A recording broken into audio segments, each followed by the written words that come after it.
11 मई 1998 दोपहर 3:45 पर राजस्थान के पोखरण में अचानक एक के बाद एक 3 जबरदस्त धमाके होते हैं। अचानक धरती कांप उठती है और आसमान धुएं के गुब्बार से भर जाता है। आसपास के गांवों में लोग सहम जाते हैं। किसी को कुछ समझ नहीं आता कि आखिर हुआ क्या है। लेकिन जब सच्चाई सामने आती है कि यह भारत का एक सफल न्यूक्लियर टेस्ट था, तो देश भर में खुशी और गर्व की लहर दौड़ जाती है। प्रधानमंत्री अटल बिहारी वाजपेयी खुद दुनिया को ये ऐलान करते हैं कि भारत अब एक परमाणु शक्ति है। अभिनंदन होना चाहिए वैज्ञानिकों का, उन इंजीनियरों का जिन्होंने पोखरण में जो कुछ हुआ उसे सफलतापूर्वक करके दिखाया। भारत का यह परमाणु परीक्षण इसलिए भी खास था क्योंकि अमेरिका की सैटेलाइट्स और CIA की तीखी नजरों के बावजूद भारत की इस योजना की किसी को भनक तक नहीं लगी थी। We've been following the Indian nuclear program for many years, but there's no getting around the fact that in this instance we missed and did not predict the particular test involved. It's my responsibility to stand up and tell the American people that we didn't get it right. Bharat की इस ऐतिहासिक सफलता के पीछे कोई और नहीं बल्कि मिसाइल मैन कहे जाने वाले डॉक्टर APJ अब्दुल कलाम थे, जिन्होंने न केवल ऑपरेशन शक्ति को कामयाबी तक पहुंचाया, बल्कि उन्होंने अमेरिका की आंखों में धूल झोंकने के लिए मेजर जनरल पृथ्वीराज का भेष भी धरा था। रामेश्वरम के एक छोटे से गाँव में एक नाविक के घर पैदा होने वाले अब्दुल कलाम ने अपनी मेहनत के दम पर DRDO और इसरो जैसे देश के 2 सबसे बड़े साइंटिफिक इंस्टीट्यूशंस में काम किया और भारत को स्पेस एंड डिफेंस टेक्नोलॉजी में इतना सेल्फ रिलायंट बना दिया कि जो देश कभी हथियारों के लिए दूसरे देशों पर डिपेंडेंट था, वो आज खुद वेपन्स बना भी रहा है और उसे एक्सपोर्ट भी कर रहा है।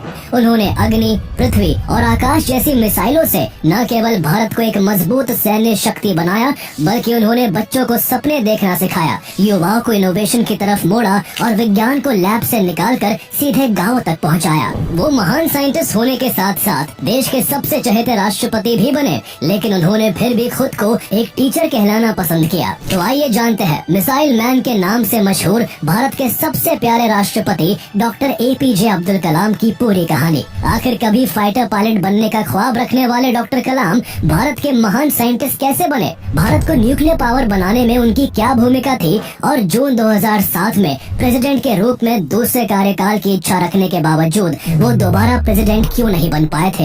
He is an eminent scientist, a people's president, a Bharat Ratna and India's very own missile man. 1962 में वो भारतीय अंतरिक्ष अनुसंधान संस्थान यानी इसरो से जुड़े और देश के पहले स्वदेशी उपग्रह SLV-3 के प्रोजेक्ट लीडर बने। डॉक्टर कलाम ने 1998 में पोखरण 2 के परमाणु परीक्षण के दौरान अहम भूमिका निभाई थी। For India, Dr. Kalam is one sun that will never set. वैसे ये dream transforms into thoughts, thoughts result into action. Abul पकीर जैनुलाब्दीन अब्दुल कलाम का जन्म 15 अक्टूबर 1931 को तमिलनाडु के टेम्पल सिटी कहे जाने वाले रामेश्वरम के एक छोटे से गांव में हुआ था। उनके पिता जैनुलाब्दीन एक बोट ओनर थे जो श्रद्धालुओं को अपनी नाव से रामेश्वरम और धनुषकोडी तीर्थ यात्रा के लिए लेकर आते जाते थे। वहीं उनकी मां आशी अम्मा एक हाउसवाइफ थी। अब्दुल कलाम अपने 5 भाई बहनों में सबसे छोटे थे। उनके पूर्वज अमीर व्यापारी थे जिनका business Indian mainland, Pamban island और श्रीलंका के बीच सामान और यात्रियों को ले जाने से जुड़ा था। लेकिन 1914 में जब पंबन ब्रिज बना जो पंबन आइलैंड को मेनलैंड इंडिया से जोड़ता था, तो उनके परिवार का बिजनेस फेल हो गया, जिसके चलते उनका परिवार आर्थिक रूप से कमजोर हो गया। उनके पिता को घर चलाने में भी दिक्कतों का सामना करना पड़ता था। इसलिए अब्दुल कलाम को केवल 10 साल की उम्र में न्यूज़पेपर डिस्ट्रीब्यूशन का काम करना पड़ा। वो सुबह जल्दी उठकर पहले अखबार बांटते और फिर स्कूल जाते। ये वही स्ट्रगल था जिसने कलाम के अंदर बचपन से ही पेशेंस और डिसिप्लिन की मजबूत नींव रखती थी। अब्दुल कलाम ने अपने primary education shorts high school से पूरी की। वो शुरुआत में एक एवरेज स्टूडेंट थे, लेकिन उनके अंदर कुछ नया सीखने की जिज्ञासा और कुछ बड़ा करने की आग साफ दिखाई देती थी। साल 1954 में उन्होंने तिरुचिरापल्ली के सेंट जोसेफ्स कॉलेज से फिजिक्स में ग्रेजुएशन पूरा किया। अब्दुल कलाम को पक्षियों के उड़ने का तरीका बहुत फैसिनेट करता था। वो अक्सर पक्षियों को उड़ते हुए देखकर सोच में पड़ जाते थे और यही क्यूरियोसिटी उन्हें एरोनॉटिकल इंजीनियरिंग की तरफ ले गई। इसके लिए उन्होंने मद्रास इंजीनियरिंग का एग्जाम दिया और उनका selection Madras institute of technology MIT में हो गया। लेकिन जब उन्होंने MIT की फीस सुनी तो वो काफी दुखी हो गए, क्योंकि फीस ज्यादा थी और वो जानते थे कि उनके परिवार के लिए इतनी महंगी फीस भर पाना मुश्किल है। तभी उनकी बड़ी बहन आसिम जोहरा आगे आई और उन्होंने अपने सोने के गहने बेचकर कलाम की फीस के पैसे दिए, जिससे 1955 में उनका MIT में एडमिशन हो सका। अपनी बहन के सैक्रिफाइस का जिक्र कलाम ने अपनी book my journey transforming dreams into actions में काफी भावुकता के साथ किया था। MIT में पढ़ाई के दौरान एक बार अब्दुल कलाम किसी टेक्निकल प्रोजेक्ट पर काम कर रहे थे, लेकिन उनके डीन उनके काम की स्पीड से सेटिस्फाई नहीं थे। इसलिए उन्होंने अब्दुल कलाम से साफ साफ कहा कि अगर 3 दिन के अंदर प्रोजेक्ट पूरा नहीं किया तो तुम्हारी स्कॉलरशिप छिन जाएगी। फिर क्या था, कलाम ने दिन रात मेहनत करके वो प्रोजेक्ट वक्त से पहले खत्म कर दिया। डीन उनके डेडिकेशन से इतने इम्प्रेस हुए कि बाद में उन्होंने खुद कलाम से कहा, मैं तुम्हें जानबूझकर प्रेशर में डालना चाहता था ताकि तुम टफ सिचुएशंस को भी कामली हैंडल करना सीखो। यही वो लेसन था जिसने कलाम को आगे चलकर हर चैलेंज का सामना शांत दिमाग से करना सिखाया। MIT के दिनों से ही अब्दुल कलाम फाइटर पायलट बनकर देश की सेवा करना चाहते थे। इसके लिए उन्होंने 2 बार ट्राई किया, लेकिन इसमें उन्हें सक्सेस नहीं मिल सकी। इंटरव्यू के बाद टोटल 8 लड़कों को सिलेक्ट किया जाना था और वो 9वें स्थान पर आए थे। केवल 1 रैंक से उनका पायलट बनने का सपना अधूरा रह गया था। लेकिन उस वक्त किसी को कहाँ पता था कि पायलट ना बन पाने के कारण निराश होने वाले अब्दुल कलाम एक दिन ऐसे साइंटिस्ट बनेंगे जो भारत की स्पेस एंड डिफेंस टेक्नोलॉजी को दुनिया के सामने एक सुपर पावर के रूप में खड़ा कर देंगे। Madras institute of technology MIT से एरोनॉटिकल इंजीनियरिंग की डिग्री हासिल करने के बाद Abdul Kalam defence research and development service के मेंबर बने और फिर साल 1960 में उन्होंने defence research and development organisation DRDO में एक साइंटिस्ट की हैसियत से अपने करियर की शुरुआत की। DRDO में उनका पहला असाइनमेंट भारत का पहला स्वदेशी होवरक्राफ्ट प्रोजेक्ट था, जिसका नाम नंदी था। डॉक्टर कलाम ने अपनी टीम के साथ खूब मेहनत की और कुछ ही वक्त में इसे सक्सेसफुली बना लिया। इसी दौरान 1962 में जब नासा यंग साइंटिस्ट के लिए एक special rocket science training programme organise कर रहा था, तब Indian National Committee for Space Research यानी INCSR के चेयरमैन डॉक्टर विक्रम साराभाई ने 10 प्रॉमिसिंग इंडियन साइंटिस्ट को वहां भेजने का फैसला किया, जिनमें से एक नाम अब्दुल कलाम का भी था। मार्च 1963 में कलाम ट्रेनिंग के लिए अमेरिका गए और उन्होंने नासा के गोडार्ड स्पेस फ्लाइट सेंटर और वॉलप्स आइलैंड में ट्रेनिंग ली। यहाँ उन्होंने रॉकेट लॉन्चिंग, प्रपल्शन सिस्टम्स और स्पेस टेक्नोलॉजी की बारीकियों को सीखा। उन्होंने डमी रॉकेट फायरिंग समेत मल्टीपल टेक्निकल सेशंस को अटेंड किया। ये पूरी ट्रेनिंग उनके लिए काफी सिग्निफिकेंट साबित हुई। इंडिया लौटने के बाद डॉक्टर कलाम ने केरला के त्रिवेंद्रम में भारत की पहली domestic rocket launching facility setup करने में बड़ी भूमिका निभाई। इसके बाद DRDO के साथ जुड़े रहते हुए उन्होंने इंडियन आर्मी के लिए एक छोटा हेलीकॉप्टर भी डिजाइन किया। डॉक्टर कलाम में कुछ बहुत बड़ा करने का पोटेंशियल था और ये बात उनके सीनियर्स बहुत अच्छे से समझते थे। इसलिए उनकी कैपेबिलिटीज को देखते हुए साल 1969 में उनका Indian Space Research Organisation ISRO में ट्रांसफर कर दिया गया। ISRO में उन्हें father of the Indian space programme कहे जाने वाले डॉक्टर विक्रम साराभाई और उस समय के ISRO chairman doctor Satish Dhawan के साथ काम करने का मौका मिला। यहाँ डॉक्टर कलाम को भारत के सबसे ambitious project satellite launch vehicle SLV का प्रोजेक्ट डायरेक्टर बनाया गया।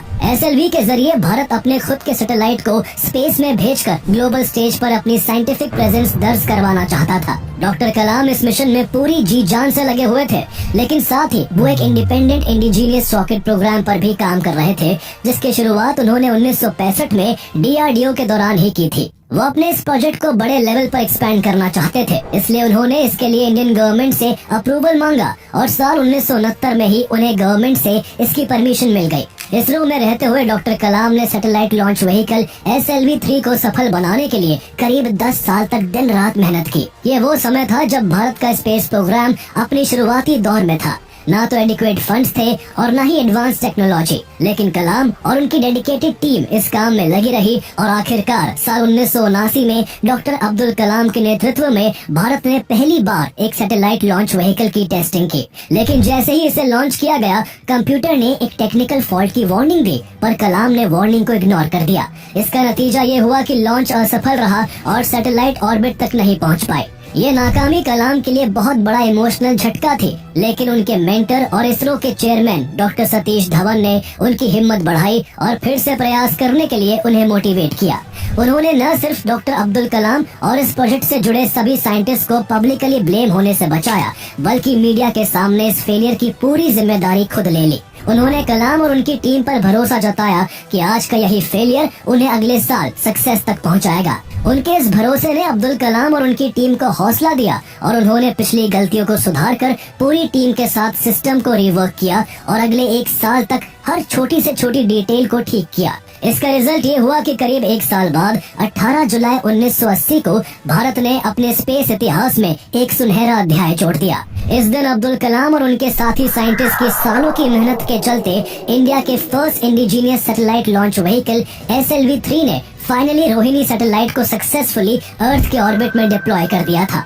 ये इसरो और भारत दोनों के लिए प्राउड मोमेंट था। पहली बार भारत ने अपने इंडिजीनियस टेक्नोलॉजी से एक सैटेलाइट को आउटर स्पेस में भेजा था और इसी के साथ इंडिया ग्लोबल स्पेस क्लब में एंटर कर गया। इस सक्सेस ने डॉक्टर APJ अब्दुल कलाम को देश भर में एक नेशनल हीरो बना दिया, जिसके बाद उनकी लीडरशिप और विजन को दुनिया रिकॉग्नाइज करने लगी थी। SLV प्रोग्राम के साथ साथ कलाम की गाइडेंस में 2 और important defence projects, project devil और प्रोजेक्ट वैलिएंट भी चल रहे थे, जिनका मकसद SLV टेक्नोलॉजी की मदद से बैलिस्टिक मिसाइल डेवलप करना था। साथ ही वो polar satellite launch vehicle PSLV programme की कोर टीम में भी शामिल थे, जिसकी आगे चलकर भारत को स्पेस वर्ल्ड में पहचान दिलाने में अहम भूमिका थी। SLV-3 की सफलता के बाद अगस्त 1980 में प्रधानमंत्री इंदिरा गांधी ने डॉक्टर अब्दुल कलाम और डॉक्टर सतीश धवन को प्रमुख सांसदों से मिलने के लिए इनवाइट किया। लेकिन जब कलाम को इस इनविटेशन की जानकारी मिली तो वो नर्वस हो गए। उन्होंने डॉक्टर सतीश धवन से कहा, सर मेरे पास ना सूट है ना जूते,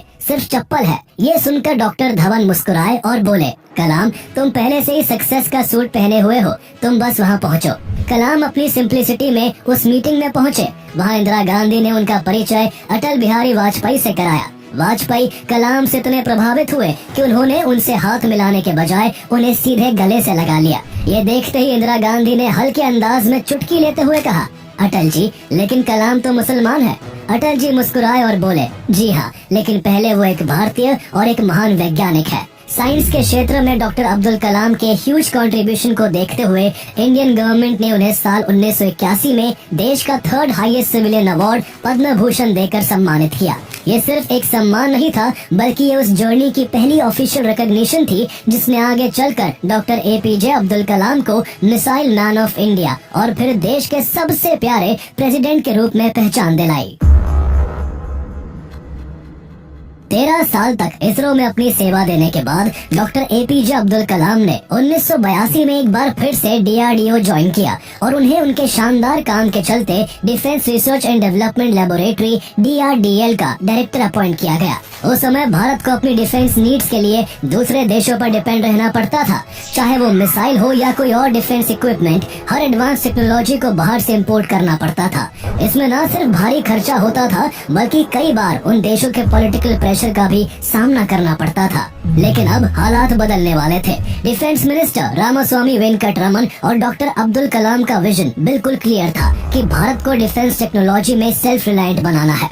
उसी दौरान R वेंकटरमन ने डॉक्टर अब्दुल कलाम को एक बोल्ड प्रपोजल दिया कि क्यों ना एक मिसाइल बनाने के बजाय एक साथ कई मिसाइल्स पर काम किया जाए, यानी एक ऐसा प्रोजेक्ट हो जिसमें पूरे मिसाइल आर्सेनल को एक साथ डेवलप किया जाए। कलाम को यह आइडिया बहुत पसंद आया। उन्होंने डिफेंस मिनिस्टर के साइंटिफिक एडवाइजर VSR अरुणाचलम के साथ मिलकर इसकी डिटेल प्लानिंग शुरू कर दी। मल्टीपल मिसाइल सिस्टम्स को एक साथ डेवलप करने का बड़ा एडवांटेज ये था कि इससे न सिर्फ समय की बचत होने वाली थी, बल्कि कुछ ही वक्त में भारत के पास अपनी खुद की मिसाइल फोर्स तैयार हो सकती थी। साल 1983 में ये विजन रियलिटी बनना तब शुरू हुआ जब डॉक्टर कलाम की लीडरशिप में DRDO ने integrated guided missile development programme IGMDP की शुरुआत की। इस प्रोग्राम के तहत DRDO ने एक साथ 5 स्ट्रेटेजिक मिसाइल्स अग्नि, पृथ्वी, आकाश, त्रिशूल और नाग को डेवलप करने का फैसला किया। डिफेंस मिनिस्टर R वेंकटरमन ने इस प्रोग्राम को कैबिनेट से अप्रूव करवाया और इसके लिए 3.88 बिलियन रुपीस का बजट एलोकेट किया, जो आज के हिसाब से करीब 66 बिलियन रुपए होते हैं। इस पूरे प्रोजेक्ट की सक्सेस की रिस्पॉन्सिबिलिटी डॉक्टर अब्दुल कलाम के कंधों पर थी। उन्हें इस प्रोजेक्ट का चीफ एग्जीक्यूटिव बनाया गया। अगले 5 साल तक DRDO के हजारों साइंटिस्ट, टेक्नीशियंस और इंजीनियर्स इस मिशन में दिन रात जुटे रहे। रास्ते में कई फेलियर्स भी आए, लेकिन हर सेटबैक के बाद कलाम ने अपनी टीम को सीखने और फिर से उठ खड़े होने के लिए इंस्पायर किया। इसका नतीजा ये हुआ कि भारत ने अपनी टेक्नोलॉजी से इस प्रोग्राम की पहली मिसाइल पृथ्वी को तैयार कर लिया। जैसा कि नाम से जाहिर है, पृथ्वी एक सरफेस टू सरफेस मिसाइल है जो 150 से 350 किलोमीटर की रेंज में टारगेट को एक्यूरेटली हिट कर सकती है। 25 फरवरी 1988 को श्रीहरिकोटा के शार सेंटर में इसका सक्सेसफुली टेस्ट हुआ। इसके गाइडेंस सिस्टम, लिक्विड प्रोपल्शन और एरोडायनामिक डिजाइन में डॉक्टर कलाम का की रोल था। पृथ्वी की बड़ी सक्सेस के बाद DRDO ने इसके एडवांस वर्जन पृथ्वी 1, पृथ्वी 2 और पृथ्वी 3 को भी डेवलप किया था। पृथ्वी के बाद भारत ने अग्नि मिसाइल के डेवलपमेंट पर काम शुरू किया। इसका लॉन्च 2 बार टेक्निकल प्रॉब्लम की वजह से फेल हो गया था, लेकिन आखिरकार 22 मई 1989 को इसका भी सफल परीक्षण कर लिया गया। अग्नि एक इंटरमीडिएट रेंज बैलिस्टिक मिसाइल है जो 700 से 5000 किलोमीटर तक के टारगेट्स को डिस्ट्रॉय करने में केपेबल है। डॉक्टर कलाम ने इसमें multi stage rocket system, re entry technology और हीट शील्ड डेवलपमेंट जैसी क्रूशियल टेक्नोलॉजीज में मेजर योगदान दिया था। आगे अग्नि के भी 5 एडवांस सीरीज अग्नि 1, अग्नि 2, अग्नि 3 और बाद में अग्नि 4 और अग्नि 5 को भी डेवलप किया गया था। ये सिर्फ मिसाइल्स नहीं थे, बल्कि ये भारत की साइंटिफिक स्ट्रेंथ और टेक्नोलॉजिकल इंडिपेंडेंस के सिंबल भी थे, जिससे दुनिया को पता चला कि India can stand tall on its own. Prithvi और अग्नि जैसी ग्राउंड टू ग्राउंड मिसाइल्स की सफलता के बाद भारत को अब सरफेस टू एयर मिसाइल्स की जरूरत थी, यानी ऐसी मिसाइल्स जो आसमान से आने वाले खतरे को हवा में ही खत्म कर सके। लेकिन जैसे ही भारत ने अपने इंडिजीनियस मिसाइल प्रोग्राम में तेजी दिखाई, Canada, France, Germany, Italy, Japan, UK और USA जैसे ताकतवर देश बुरी तरह बौखला गए। इसकी वजह से भारत को missile technology control regime MTCR के सैंक्शंस और रिस्ट्रिक्शंस का सामना करना पड़ा, जिसके चलते भारत पर उनकी किसी भी टेक्नोलॉजी को एक्सेस करने की रोक लगा दी। इसके बावजूद अब्दुल कलाम और उनकी टीम ने हार नहीं मानी और इंडिजीनियस मिसाइल सिस्टम्स पर काम जारी रखा। उनकी मेहनत की बदौलत 1990 में भारत ने आकाश नाम की एक surface to air missile successfully develop कर ली। इसकी रेंज 25 से 30 किलोमीटर तक की थी और इसे स्पेशली एनिमी एयरक्राफ्ट्स और इनकमिंग मिसाइल्स को न्यूट्रलाइज करने के लिए बनाया गया था। इसके बाद डॉक्टर अब्दुल कलाम और उनकी टीम ने त्रिशूल नाम की 9 किलोमीटर रेंज वाली एक short range surface to air missile भी डेवलप की, जिसे इंडियन नेवी और एयरफोर्स के लिए कम दूरी के हवाई खतरों का मुकाबला करने के लिए डिजाइन किया गया था। इसके बाद DRDO ने अब्दुल कलाम की विजनरी लीडरशिप में नाग नाम की एक 3rd generation anti tank guided missile बनाई। इसे फायर एंड फॉरगेट टेक्निक के साथ डिजाइन किया गया था, यानी टारगेट लॉक करने के बाद इसे किसी एक्सटर्नल गाइडेंस की जरूरत नहीं होती। नाग के रूप में भारतीय सेना को टैंक्स और आर्मर्ड व्हीकल्स के खिलाफ एक पावरफुल वेपन मिला, जिसका हेलीकॉप्टर माउंटेड वर्जन हेलिना भी आगे चलकर एयरफोर्स के लिए डेवलप किया गया। लेकिन ये सफर इतना आसान नहीं था। IGMDP को लीड करना अब्दुल कलाम के लिए चुनौतियों से भरा था। इंडिया मिसाइल टेक में नया था और रिसोर्सेस कम थे, इसलिए टेस्टिंग के दौरान कई बार फेलियर्स का सामना करना पड़ा। मगर अब्दुल कलाम कभी असफलता से डरे नहीं। वो हमेशा कहते थे, अगर सफल होने का संकल्प मजबूत हो तो असफलता कभी नहीं पछाड़ सकती। उन्होंने फंड और फॉरेन सपोर्ट की कमी को कभी एक्सक्यूज नहीं बनाया, बल्कि हमेशा इंडिजीनियस इनोवेशन पर ही जोर दिया। उन्होंने DRDO की अलग अलग लैब्स जैसे हैदराबाद की DRDL, बेंगलुरु की ADE और पुणे की ARDE को इनोवेशन हब्स में बदल दिया। उनका सपना था कि भारत मिसाइल टेक्नोलॉजी में पूरी तरह आत्मनिर्भर बने, और इस रास्ते में उनकी कोशिशों और इतनी सारी मिसाइल को डेवलप करने की वजह से लोग उन्हें प्यार से द मिसाइल मैन कहने लगे। कलाम सिर्फ एक साइंटिस्ट नहीं थे, वो एक सच्चे इंसान और एक अच्छे लीडर भी थे। उनकी सादगी और टीम फर्स्ट अप्रोच उन्हें सबसे अलग बनाती थी। उन्होंने हमेशा कामयाबी का श्रेय अपनी टीम को दिया और नाकामी की जिम्मेदारी खुद ली। उनका हमेशा से मानना था कि कोई भी सक्सेस कलेक्टिव वर्क के बिना पॉसिबल नहीं हो सकती है। साल 1990 में डॉक्टर कलाम के महान योगदान और लीडरशिप के लिए भारत सरकार ने उन्हें देश के दूसरे सबसे बड़े सिविलियन अवार्ड पद्म विभूषण से सम्मानित किया। 1992 में डॉक्टर अब्दुल कलाम दो बड़ी जिम्मेदारियां एक साथ संभाल रहे थे। जहां एक तरफ वो DRDO के डायरेक्टर जनरल के पद पर रहकर देश की डिफेंस स्ट्रेटजीज को नई दिशा दे रहे थे, तो वहीं दूसरी ओर उन्हें प्राइम मिनिस्टर का चीफ साइंटिफिक एडवाइजर बना दिया गया था और वो इस पद पर साल 1999 तक बने रहे। इंडियन गवर्नमेंट ने 1997 में साइंस के क्षेत्र में डॉक्टर अब्दुल कलाम के महान योगदान के लिए उन्हें भारत का सर्वोच्च नागरिक सम्मान भारत रत्न से सम्मानित किया। साइंस के क्षेत्र में ये सम्मान इससे पहले 1954 में सिर्फ CV रमन को मिला था, लेकिन इतनी बड़ी अचीवमेंट के बाद भी डॉक्टर कलाम के कदम रुके नहीं और दिन रात उनका फोकस केवल देश को मजबूत करने पर लगा रहा। इस दौरान भारत एक बार फिर न्यूक्लियर टेस्ट करना चाहता था। 1974 में भारत ने स्माइलिंग बुद्धा के नाम से पहला न्यूक्लियर टेस्ट किया था, जिसके गवाह अब्दुल कलाम भी बने थे। भले ही वो इस प्रोजेक्ट का ऑफिशियल हिस्सा नहीं थे, लेकिन देश के top nuclear scientist Raja Ramanna ने उन्हें टर्मिनल बैलिस्टिक्स रिसर्च लेबोरेटरी के रिप्रेजेंटेटिव के तौर पर वहां इनवाइट किया था। ऐसे में करीब 2 दशक में भारत ने अपनी न्यूक्लियर टेक्नोलॉजी काफी विकसित कर ली थी और थर्मो न्यूक्लियर वेपन्स बनाने की कैपेबिलिटीज तक पहुंच चुका था। दोबारा न्यूक्लियर टेस्ट के लिए डॉक्टर अब्दुल कलाम ने चीफ साइंटिफिक एडवाइजर और DRDO के DG के रूप में DRDO और department of atomic energy DAE के बीच स्ट्रेटेजिक कोलैबोरेशन को और मजबूत किया, जो आगे चलकर 1998 के पोखरण 2 न्यूक्लियर टेस्ट में क्रूशियल साबित हुआ। पोखरण 2 का पूरा ऑपरेशन एक्सट्रीम सीक्रेसी में चला। डॉक्टर अब्दुल कलाम ने DAE chairman doctor R Chidambaram के साथ मिलकर इसकी कोर प्लानिंग की। इस न्यूक्लियर टेस्ट को ऑपरेशन शक्ति नाम दिया गया था, जिसमें साइंटिस्ट को भी आर्मी की यूनिफॉर्म पहनाई गई और कम्युनिकेशन में भी साइंटिस्ट ने कोड नेम्स का इस्तेमाल किया। ये सब इसलिए इतनी सीक्रेसी के साथ किया गया ताकि दुनिया की बड़ी ताकतों, खासकर अमेरिका को इस न्यूक्लियर एक्टिविटी की भनक न लगे, क्योंकि इससे पहले साल 1995 में ऐसा हो चुका था। तब भारत की परमाणु तैयारियों की भनक अमेरिका को लग गई थी और भारत को न्यूक्लियर प्रोग्राम बीच में ही रोकना पड़ा था। इस बार भी अमेरिका अपनी इंटेलिजेंस एजेंसी CIA और अपनी सैटेलाइट्स के जरिए भारत की हर न्यूक्लियर एक्टिविटी पर कड़ी नजर रख रहा था। ऐसे में इंडिया को न सिर्फ अपना न्यूक्लियर प्रोग्राम बढ़ाना था, बल्कि पूरी प्रक्रिया को एक्सट्रीम सीक्रेसी में भी अंजाम देना था। इसलिए सिर्फ चुनिंदा सीनियर साइंटिस्ट, मिलिट्री ऑफिसर्स और की पॉलिटिकल लीडर्स को ही इसकी जानकारी थी। डॉक्टर APJ अब्दुल कलाम और डॉक्टर R चिदम्बरम इस न्यूक्लियर प्रोजेक्ट के कोऑर्डिनेटर थे और उनके साथ डॉक्टर अनिल काकोदकर समेत वैज्ञानिकों की 8 टीम और सेना की 58th इंजीनियर्स रेजिमेंट अपना अहम योगदान दे रही थी। इसका नतीजा ये हुआ कि भारत ने 1998 में 11 मई और 13 मई को राजस्थान के पोखरण में एक के बाद एक पूरे 5 न्यूक्लियर टेस्ट किए, जिनमें थर्मो न्यूक्लियर और फिजन दोनों टाइप्स के डिवाइसेस शामिल थे। इंडिया अब ऑफिशियली एक न्यूक्लियर पावर बन चुका था और वो दिन बीत चुके थे जब परमाणु क्लब में बैठे 5 देश अपनी आंखों के इशारे से दुनिया को नचाने का काम करते थे। भारत ने अब ग्लोबल स्टेज पर सीना ठोक कर खड़े होने की हिम्मत पा ली थी और यही वजह थी कि भारत की सफलता पर इंटरनेशनल रिएक्शंस काफी सख्त थे। जापान और अमेरिका भारत के इस न्यूक्लियर टेस्ट से इतने गुस्से में थे कि उन्होंने भारत पर इकोनॉमिक सैंक्शंस लगा दिए। वहीं यूनाइटेड नेशन सिक्योरिटी काउंसिल ने रेजोल्यूशन पास करके भारत की निंदा की।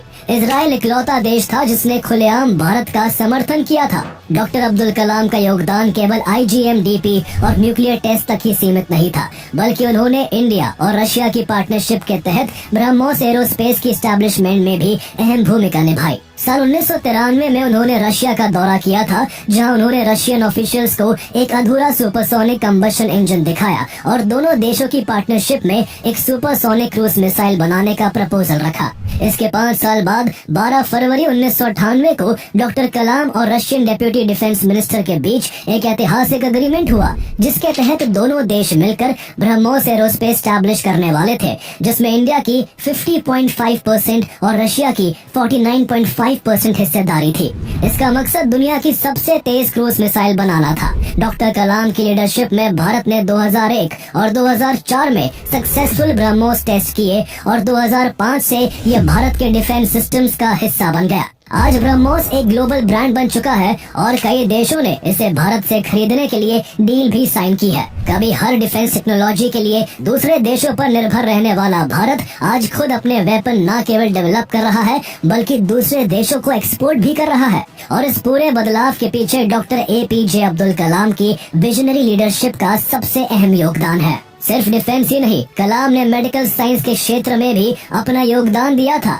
उन्होंने कार्डियोलॉजिस्ट डॉक्टर सोमा राजू के साथ मिलकर कलाम राजू स्टेंट बनाया, जो एक लो कॉस्ट कोरोनरी स्टेंट था। ये गरीब मरीजों के लिए हार्ट ट्रीटमेंट को सस्ता बनाने में वरदान साबित हुआ। इसके अलावा उन्होंने कंपोजिट मटेरियल्स, एवियोनिक्स और लाइट वेट प्रोस्थेटिक्स पर भी काम किया, जो भारत के डिफेंस और स्पेस प्रोग्राम्स में गेम चेंजर साबित हुआ। डॉक्टर कलाम का मानना था कि विज्ञान का फायदा सिर्फ लेबोरेटरीज तक सीमित नहीं होना चाहिए, बल्कि वो हर इंसान की जिंदगी में बदलाव लाने की वजह होना चाहिए, और यही सोच उनकी पूरी जिंदगी का मकसद थी। अटल बिहारी वाजपेयी डॉक्टर एपीजे अब्दुल कलाम के विजन और व्यक्तित्व से इतने ज्यादा प्रभावित थे कि उन्होंने 2002 में उन्हें देश का अगला प्रेसिडेंट बनाने का फैसला किया। इससे कुछ साल पहले भी अटल बिहारी वाजपेयी ने उन्हें अपने कैबिनेट में शामिल होने का ऑफर दिया था, लेकिन कलाम ने इसके लिए रिस्पेक्टफुली मना कर दिया था। उन्होंने तब कहा था कि देश को इस वक्त डिफेंस रिसर्च और न्यूक्लियर प्रोग्राम में मेरी ज्यादा जरूरत है। लेकिन 2002 में जब प्रेसिडेंट पद की बात आई तो अटल बिहारी वाजपेयी उन्हें राष्ट्रपति बनाने के लिए अड़ गए। उन्होंने उन्हें फोन किया और कहा, कलाम साहब, देश को राष्ट्रपति के रूप में आपकी जरूरत है। कलाम मुस्कुराए और बोले, मुझे इस पर सोचने के लिए 1 घंटा दीजिए। जवाब में अटल बिहारी वाजपेयी ने कहा, समय ले लीजिए, लेकिन जवाब हाँ चाहिए, ना नहीं। डॉक्टर अब्दुल कलाम उनकी पेशकश के लिए मान गए और 18 जून 2002 को कलाम ने अटल बिहारी वाजपेयी और उनके मंत्रिमंडल के सामने अपना नामांकन दाखिल किया। पर्चा भरते वक्त अटल बिहारी वाजपेयी ने उनसे मजाक करते हुए कहा, आप भी मेरी तरह कुंवारे हैं। कलाम ने मुस्कुराते हुए जवाब दिया, प्रधानमंत्री जी, मैं सिर्फ कुंवारा ही नहीं, ब्रह्मचारी भी हूँ। उनके इस जवाब से पूरा कमरा ठहाकों से गूंज उठा। उनकी उम्मीदवारी को बीजेपी और कांग्रेस समेत कई पार्टीज का समर्थन मिला। ये उन रेयर मोमेंट्स में से एक था जब रूलिंग और ऑपोजिशन दोनों ने एक नॉन पॉलिटिकल व्यक्ति के पक्ष में एकजुटता दिखाई। 25 जुलाई 2002 को डॉक्टर एपीजे अब्दुल कलाम ने 11वें राष्ट्रपति के रूप में शपथ ली और भारत के पहले वैज्ञानिक राष्ट्रपति बने। हालांकि देश की हाईएस्ट पोजीशन पर होने के बाद भी डॉक्टर कलाम एक साधारण जिंदगी जीते थे। उन्होंने राष्ट्रपति भवन को जनता के लिए खोलकर इसे पीपल्स पैलेस बना दिया था। उनकी सादगी और जनता से सीधे संवाद के कारण ही उन्हें पीपल्स प्रेसिडेंट भी कहा जाता है। वो अक्सर स्कूल और कॉलेज जाकर बच्चों के साथ संवाद करते और उन्हें विज्ञान, शिक्षा और सपनों का पीछा करने के लिए प्रेरित करते थे। सितंबर 2003 में जब उन्होंने चंडीगढ़ के post graduate institute of medical education and research PGIMER में एक इंटरैक्टिव सेशन में हिस्सा लिया तो उन्होंने भारत में सोशल यूनिटी और प्रोग्रेस के लिए यूनिफॉर्म सिविल कोड लागू करने की बात की थी। एक बार एक स्कूल की यात्रा के दौरान एक बच्चे ने उनसे पूछा, आप इतने बड़े वैज्ञानिक और राष्ट्रपति होने के बावजूद इतने सिंपल कैसे हैं? कलाम ने मुस्कुराते हुए जवाब दिया, सादगी मेरे माता पिता की देन है और ये मुझे लोगों से जोड़े रखती है। वो राष्ट्रपति भवन में बच्चों के लिए स्पेशल सेशंस रखते थे जहां वो विज्ञान, सपनों और देशभक्ति पर चर्चा करते थे। इतने बिजी शेड्यूल के बावजूद कलाम थोड़ा बहुत समय अपने लिए भी निकाल लेते थे। उन्हें रुद्र वीणा बजाना बहुत पसंद था। वो कुरान और गीता दोनों का पाठ करते थे। साथ ही वो स्ट्रिक्ट वेजिटेरियन थे और उनका लाइफस्टाइल पूरी तरह डिसिप्लिन से भरा था। डॉक्टर कलाम को भारत का पहला नॉन पॉलिटिकल प्रेसिडेंट भी माना जाता है। इसका सबसे बड़ा एग्जाम्पल तब देखने को मिला जब मई 2005 में बिहार में किसी भी पार्टी को मेजोरिटी नहीं मिली और गवर्नर बूटा सिंह ने बिना सभी विकल्पों की जांच किए राष्ट्रपति शासन की सिफारिश कर दी। कलाम उस समय रशिया में थे और रात 1:30 बजे उनके पास फैक्स आया जिसमें कैबिनेट ने तुरंत सिग्नेचर की डिमांड की। कलाम ने बिना ज्यादा डिले किए दस्तखत कर दिए, लेकिन बाद में सुप्रीम कोर्ट ने इस मूव को अनकॉन्स्टिट्यूशनल करार कर दिया। इससे न सिर्फ यूपीए गवर्नमेंट बल्कि खुद कलाम की क्रेडिबिलिटी पर सवाल उठे। कलाम इतने आहत हुए कि उन्होंने रेजिग्नेशन देने का मन बना लिया था, लेकिन पीएम मनमोहन सिंह ने किसी तरह उन्हें ऐसा करने से रोक लिया था। उनके कार्यकाल में मर्सी पिटीशंस भी एक जटिल मुद्दा रहा। पूरे टेन्योर में उनके पास 21 मर्सी पिटीशंस आई जिनमें से उन्होंने केवल एक पर फैसला सुनाया। उनकी प्रेसिडेंसी में उन्होंने ऑफिस ऑफ प्रॉफिट बिल पर भी सिग्नेचर किए जो उनके मुताबिक उनके सबसे मुश्किल फैसलों में से एक था। इस बिल के मुताबिक एमपीज और एमएलएस अपने पद पर रहते हुए किसी भी गवर्नमेंट ऑफिस का बेनिफिट नहीं ले सकते थे। इससे कई कांग्रेस लेड यूपीए एमपीज की सीट पर खतरा मंडराने लगा था। इस बिल के मुद्दे पर राष्ट्रपति और सरकार में टकराव की स्थिति पैदा हो गई थी। जून 2007 में जब उनका कार्यकाल खत्म हो रहा था तब उन्होंने दूसरा कार्यकाल स्वीकार करने की इस शर्त के साथ इच्छा जताई कि उनकी जीत तय होनी चाहिए। उनकी उम्मीदवारी को United national progressive alliance UNPA ने तो समर्थन दिया, लेकिन सत्ताधारी यूनाइटेड प्रोग्रेसिव अलायंस UPA ने उनका समर्थन नहीं किया। इसलिए डॉक्टर एपीजे अब्दुल कलाम ने 22 जून 2007 को फैसला लिया कि वो दोबारा चुनाव नहीं लड़ेंगे। उनका कहना था कि वो राष्ट्रपति भवन को राजनीतिक सौदेबाजी का हिस्सा नहीं बनाना चाहते। 2007 में राष्ट्रपति कार्यकाल खत्म होने के बाद डॉक्टर एपीजे अब्दुल कलाम ने एक बार फिर अपनी जड़ों की ओर रुख करते हुए एजुकेशन एंड यूथ एम्पावरमेंट की ओर ध्यान देना शुरू किया। जब वो राष्ट्रपति भवन छोड़ रहे थे तो उनके पास केवल 2 बैग और एक लैपटॉप था। उनकी यही सादगी उनके व्यक्तित्व का सबसे बड़ा आकर्षण थी। कलाम ने अपने जीवन के अंतिम दिनों को यूनिवर्सिटीज, स्कूल्स और कॉलेजेस में लेक्चर देने, किताबें लिखने और अपनी मोटिवेशनल स्पीचेस के जरिए यूथ को इंस्पायर करने में बिताया। उन्होंने 30 से भी ज्यादा किताबें लिखी, जिनमें wings of fire, ignited minds और इंडिया 2020 सबसे ज्यादा पॉपुलर रही। जहां विंग्स ऑफ फायर में उनके बचपन से लेकर साइंटिस्ट और फिर प्रेसिडेंट बनने तक की इंस्पायरिंग जर्नी है, तो वही इग्नाइटेड माइंड्स में उन्होंने युवाओं को अपने सपनों को हासिल करने और देश की प्रोग्रेस में भागीदार बनने का मैसेज दिया।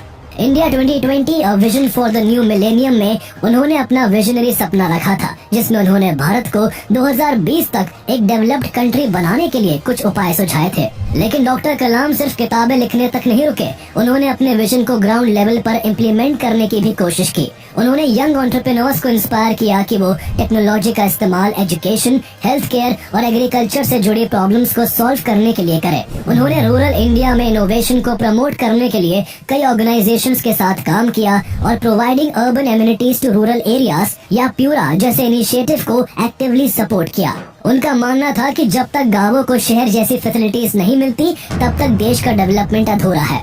उनकी बातें छात्रों में नई ऊर्जा भर देती थी। उनकी सादगी ऐसी थी कि वो जहाँ भी लेक्चर के लिए जाते, वहाँ अपनी स्पीच खत्म होने के बाद छात्रों के साथ घंटों बात करते, उनके सवालों का जवाब देते और उनके सपनों को सुनते। वो देश के प्रेसिडेंट के पद संभालने और साइंटिफिक वर्ल्ड में इतना कुछ हासिल करने के बाद भी खुद को केवल टीचर कहलाना पसंद करते थे। नियति ने भी उनकी इस सोच का इतना सम्मान किया कि जब 27 जुलाई 2015 को उन्होंने आखिरी सांस ली, तब भी वो बच्चों को IIM शिलोंग में लेक्चर दे रहे थे। वो creating a liveable planet earth विषय पर बोल रहे थे कि अचानक उन्हें दिल का दौरा पड़ा और वो वही मंच पर गिर पड़े और फिर कभी नहीं उठ सके। उनकी मौत की खबर से पूरे देश में शोक की लहर दौड़ गई और इंडियन गवर्नमेंट ने इस दुख की घड़ी में 7 दिन का नेशनल मॉर्निंग घोषित किया। उनकी याद में रामेश्वरम में डॉक्टर APJ अब्दुल कलाम नेशनल मेमोरियल बनाया गया, जहां उनकी किताबें, मिसाइलों के मॉडल और उनके जीवन से जुड़ी चीजें प्रदर्शित की गई हैं। उनकी विरासत को आगे बढ़ाने के लिए डॉक्टर APJ अब्दुल कलाम इंटरनेशनल फाउंडेशन की स्थापना हुई, जो एजुकेशन, साइंस और रूरल डेवलपमेंट में काम कर रही है। डॉक्टर APJ अब्दुल कलाम अक्सर कहते थे, सपना वो नहीं जो आप सोते वक्त देखते हैं, बल्कि सपना वो है जो आपको सोने ना दे। वो यूथ को मोटिवेट करते हुए कहते थे, आसमान की तरफ देखिए, हम अकेले नहीं हैं, पूरा ब्रह्मांड हमारा दोस्त है और वो उन्हीं का साथ देता है जो सपने देखते हैं और मेहनत करते हैं। वो कहते हैं ना, ग्रेट सोल्स नेवर डाई। वैसे ही डॉक्टर APJ अब्दुल कलाम आज भी हमारे साथ है। उनकी सादगी, उनकी टेक्नोलॉजी, उनके इनोवेशंस, उनके कोट्स और उनका विश्वास हमें और पूरे भारत देश को आगे बढ़ने के लिए आज भी प्रेरित करता है।